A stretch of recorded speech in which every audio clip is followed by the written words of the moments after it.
as many of you remember, about a year ago, Michael's manager, Moka Blast, he was arrested after he ended up shooting this man on live stream while he's on this YouTube live interview with Lloyd Lucan. And this guy ended up approaching him with a baseball bat, and he ended up shooting him, and the guy ended up passing away. And he actually was arrested, but he was let go, and they dismissed the charges because they felt like it was in self-defense. Well, we now have an update regarding Moka and the whole case, and I wanted to share that with you guys. So this update is coming from 8 News Now. A man is shot and killed during a live interview, and the shooter facing no charges. The victim's mother just filed a wrongful death lawsuit against the only 2 other adults who were at the scene. She says there's more to this story and sat down only with 8 News Now investigator Vanessa Murphy. And that's what I didn't have. So I said, you know what? Lord Lucan, you made the news, buddy. This is a live interview on YouTube, which ends in a tragic way. I'm going to drag you back. Drag you back. Nope. I don't know what happened there. 37-year-old Lendor Coney Jr. is the man seen in this reflection on the television screen. He died at the scene after being shot in the head, neck, and shoulder. I feel like that's a little bit overkill. The man had a baseball bat. Maybe if you shot him once, but shooting him 3+ times, I think that's a little excessive. Adults at the scene, Bree Florence, the homeowner. And that was Moka's current girlfriend, and this is the ex-girlfriend of the guy who got shot. And Lydell Birch, also known as Moka Blast, and a cast member from the show Life After Lockup. I'm not leaving the backyard. I'm not leaving the scene of the crime because I got blood all over, over my sneakers. If you want me to, I could disarm the gun, take the bullets out of it, or leave it as is. This is Birch speaking with a 911 operator. You can hear how scared he is on that 911 call. 911 emergency.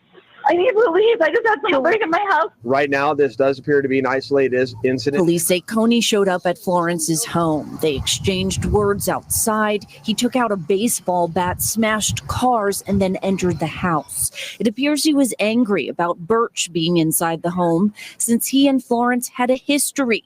They had been in an on and off again toxic relationship close to 3 years, according to his mother and best friend. I wish he was still here. I wish that this didn't happen, and I'm sorry that it did.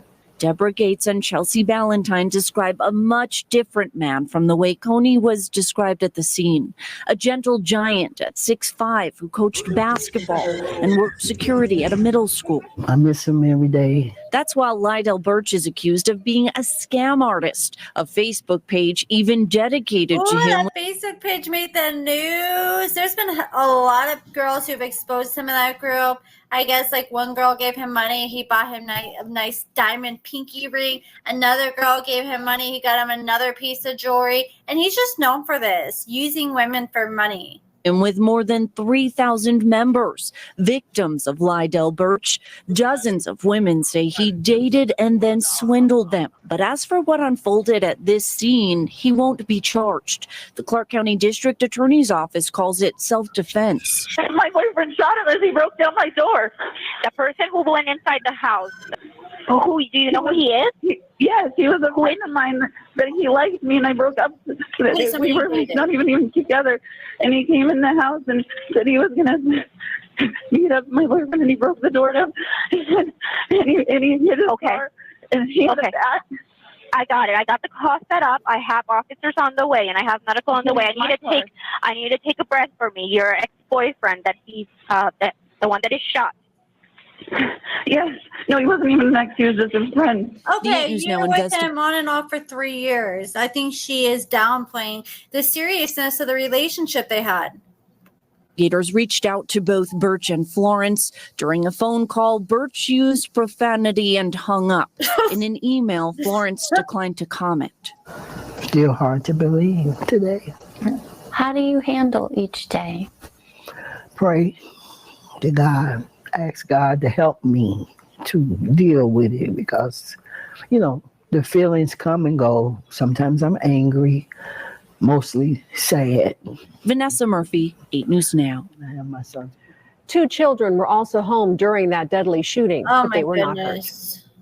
Don't let I can't imagine how traumatized the children were. I'm sure they had to see something being there. Oh my gosh, it's sad. So yes, the mother is trying to go after 2 people that lived in the home, with one of them being the ex-girlfriend, in a wrongful death lawsuit. So she's trying to go for their pockets now. I think it is a red flag that the girl could not keep her story straight in the 911 call. She's trying to act like he's a friend, downplay the situation when they've been together for 3 years. Listen to what Moka had to say about his relationship with this girl that he was living with at the time when this happened. On a childish level, to go into a group that's against him. Everybody in that group hates me because I unalived a man, not knowing that the woman I was dealing with multiple dudes. But it didn't bother me because it was an open relationship. During Bowman, the lead detective said if it was anybody else, Mr. Birch, you would have been able to let me grow. But because it's you, you're going to be villainized. You're in the public spotlight. You're on a reality show. You're an artist. You're a successful black businessman. This is a white officer telling me that. The group Moka was speaking on was a Facebook group, the victims of Moka Blast, that they're speaking on in that news video we just watched, with over 3,300 members. And this was a pretty decent sized group before he even unalived this man. He was unliked by a lot of people in this group because he was scamming many females, not because he unalived this man, but that just added even more on top of everything that he had already done. And he was talking to this girl in this group who exposed him, who he said apparently in this message that he was actually in the process of, I guess, doing some kind of lawsuit against this group. I don't know how that's gonna work out for him, but apparently all these girls in this group act like that he scammed thousands of dollars out of them. One girl said she got scammed out of 40 racks out of Moka, and that is crazy. And he kept saying, oh, I just refinanced my house, baby, don't worry, I got you. I got like $3 million about to come. And it never came, and he never paid her back. And I guess this is a similar story he tells other females he meets online, all these different dating apps. There's been countless women who have exposed him, and the receipts are receipting. So if you guys actually want to see me talk about that in the video, let me know. I know Moka's not as relevant anymore since he hasn't been on the show in a minute, but since there hasn't been as much to talk about recently with the show not being on. So if you guys want to see a deep dive into all his victims and scams and all the other things he has been alleged of doing, let me know in the comments. If there's enough interest, and I'll do it. But let me know in the comments below what you guys think about everything. Give this video a thumbs up, subscribe, and thank you so much for watching.